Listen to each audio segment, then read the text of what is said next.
그다음 소식이 또 있습니다. 그다음 소식은 스냅챗이 무슨 교통사고에 연루됐다라는 소식이 있었어요. 그래서 이게 뭔고 하니까 이게 그 예전에 이런 필터가 하나 있었는데 이게 무슨 자기가 지금 자기가 지금 움직이고 있는 속도를 표시해주는 그런 필터가 있대요, 스냅챗에.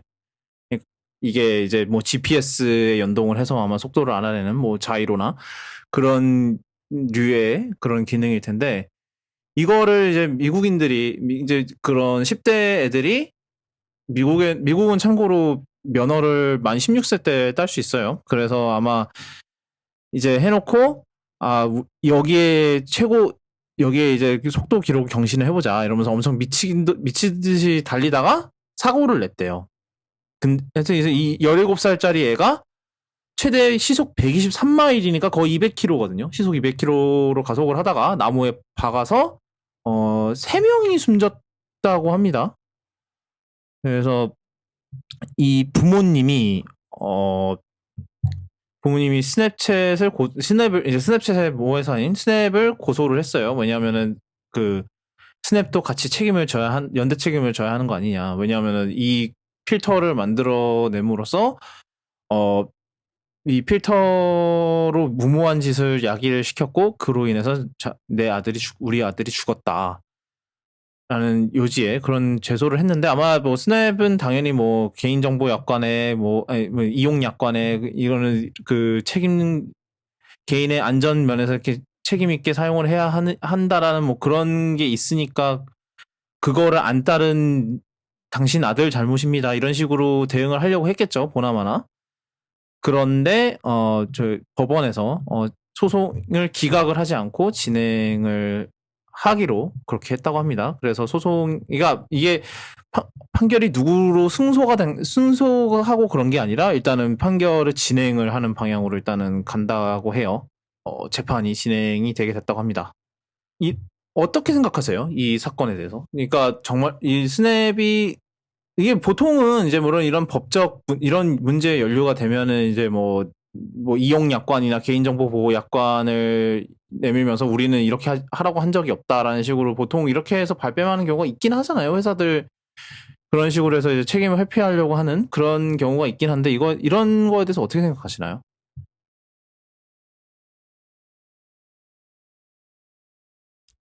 일단 뭐 앱을 만들고 앱 기능을 이용해가지고 사실 어떻게 쓸지는 아무도 모르는 거잖아요. 그러니까 뭘 해서 무슨 이상한 짓을 할지 모르는 거고.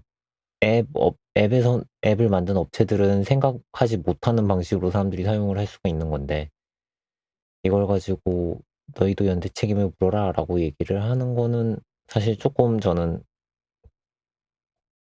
그거를 막지 못한, 그러니까 좀 너무 방치해뒀으면 문제가 될 거라고 생각을 하는데, 이 스피드 필터 요거 같은 경우에는 저는 잘 모르겠어요. 이거 스피드 필터는 사람 속도를 나타내는 거, 달리는 속도를 보여주는 거면은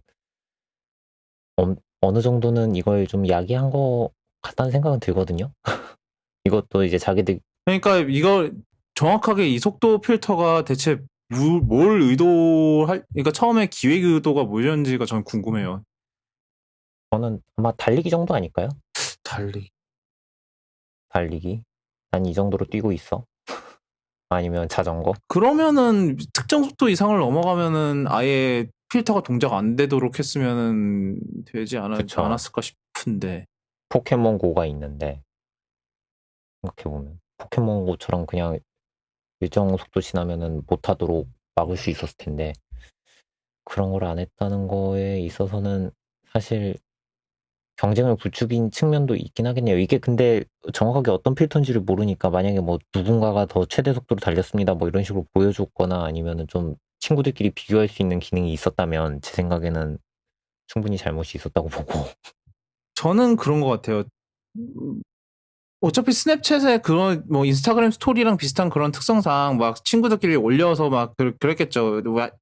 야, 네, 그렇겠죠. 너는 뭐 이 정도밖에 못하냐 뭐 이런 식으로 했겠죠. 좀. 네. 그리고 요즘 페이스북 같은 경우에는 필터를 직접 만들 수가 있잖아요. 얘네는 이런 거 기능이 있나?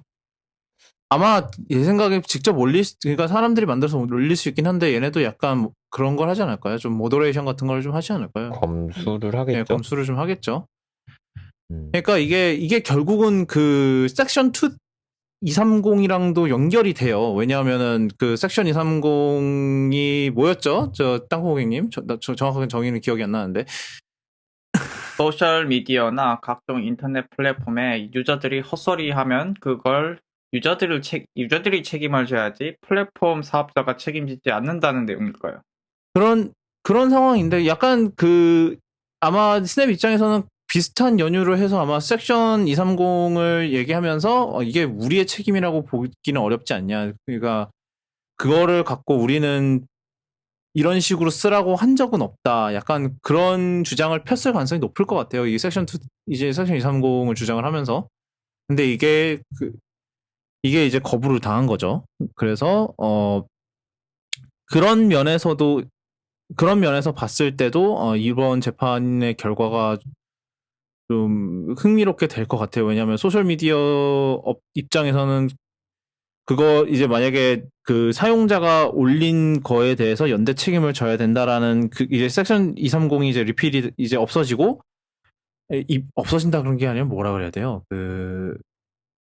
무효화가 되고 만약에 이제 그러면 이제 사용자가 올린 거에 대해서도 이제 플랫폼 자체가 책임을 져야 된다 이러면은 결국은 이런 뭐 컨텐츠 검수라고 하기는 좀 못하고 이제 좀 그런 검사나 이런 이제 검열이라고 그러긴 좀 그렇고 이게 모더레이션이라는 단어 자체가 관리?